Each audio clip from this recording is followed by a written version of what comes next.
నేను మిమ్మల్ని ఒక ప్రశ్న అడగాలనుకుంటున్నాను. క్రైస్తవం అంటే ఇంతేనా? యేసుక్రీస్తు ప్రజల జీవితాలు ఇంతేనా? బైబిల్ బోధించేది కూడా ఇంతేనా దేవుడులారా? యేసుక్రీస్తు వచ్చాడు, చచ్చిపోయాడు, సమాధి చేయబడ్డాడు, తిరిగి లేచాడు, మరలా వస్తాడు. అంతేనా? బైబిల్ మొత్తం ఇంతే ఉందా? బైబిల్ చెప్తుంది మీరు ఆత్మలో వర్ధిల్లాలి, ఆత్మలో ఎదగాలి అని చెప్పి బైబిల్ చెప్తుంది. దేవుడులారా, సువార్తకు మించిన జీవితం ఇంకొకటి ఉంది. అది ఆత్మతో సహవాసం. మన దేవుడు ఆత్మ ఉన్నాడు. ఆత్మతో మనం సహవాసం కలిగి ఉండాలని బైబిల్ వాక్యం రాయబడింది.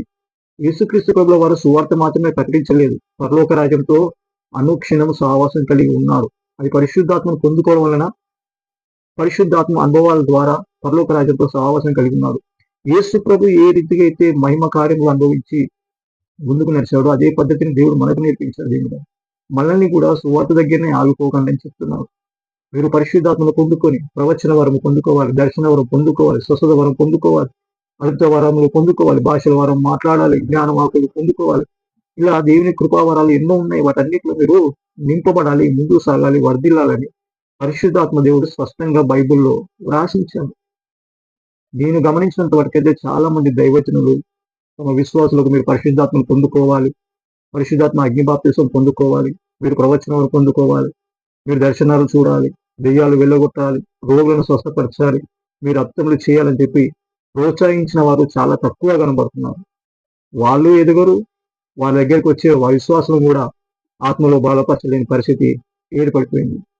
దేవులారా, బైబిల్లో యేసు ప్రభుల వారే కాకుండా బైబిల్ అనేక మంది భక్తులు వాళ్ళు పరిశుద్ధాత్మ చేత నింపబడి వారి మనోనేత్రాలు వెలిగించబడి దేవుని స్పష్టంగా చూడగలిగారు. పరలోక రాజ్యాన్ని చూడగలిగారు, తండ్రి సింహాసనాన్ని చూడగలిగారు, కెరూబులు, సెరూబులు వీళ్ళందరూ చూడగలిగారు. దాని అర్థం ఏంటిది? మనము కూడా అలాంటి పరిస్థితిలో ఉండాలని చెప్పి, అలాంటి ఆత్మీయతలో ఉండాలని చెప్పి బైబిల్ మనల్ని ప్రోత్సాహపరుస్తుంది.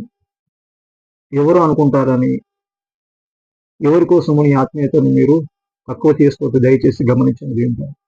మీరు పరిశుద్ధాత్మ చేత నింపబడాలి, ఇంకా ముందుకు సాగాలి, దేవునిలో ఎదగాలి. ఒక ప్రశ్న అడుగుతున్నాను, ఎంతవరకు మీరు దైవజనుల మీద ఆధారపడుతూ ఉంటారు? మీరంటూ మీరు మీ ఇంట్లో ఏం జరుగుతుందో మీకు తెలుసుకోవాలని లేదా? మీ ఇంటి చుట్టూ వాతావరణంలో ఏ సాధనగాడు ఎలాంటి పరిస్థితులలో వస్తున్నాడో చూడలేరా? మీ ఇంట్లో ఏ సాధనగాడు పరిపాలన చేస్తున్నాడు మీరు చూడలేరా? అందుకే కదా దేవుడు పరిశుద్ధాత్మ ఇచ్చాడు. పరిశుద్ధాత్మ ద్వారా మన మనోనేత్ర వెలిగించబడి మనను సాతానును చూడగలుగుతాము, దయ్యపు శక్తులను చూడగలుగుతాము, దూతలను చూడగలుగుతాము, దేవుని చూడగలుగుతాము, పరలోక రాజ్య సంబంధమైన మర్మములు మనకు తెలియబడతాయి. అందుకే కదా పరిశుద్ధాత్మ నింపబడాలని కోరుతున్నాను. ఎందుకు మరి నువ్వు ఎదగలేకపోతున్నావు?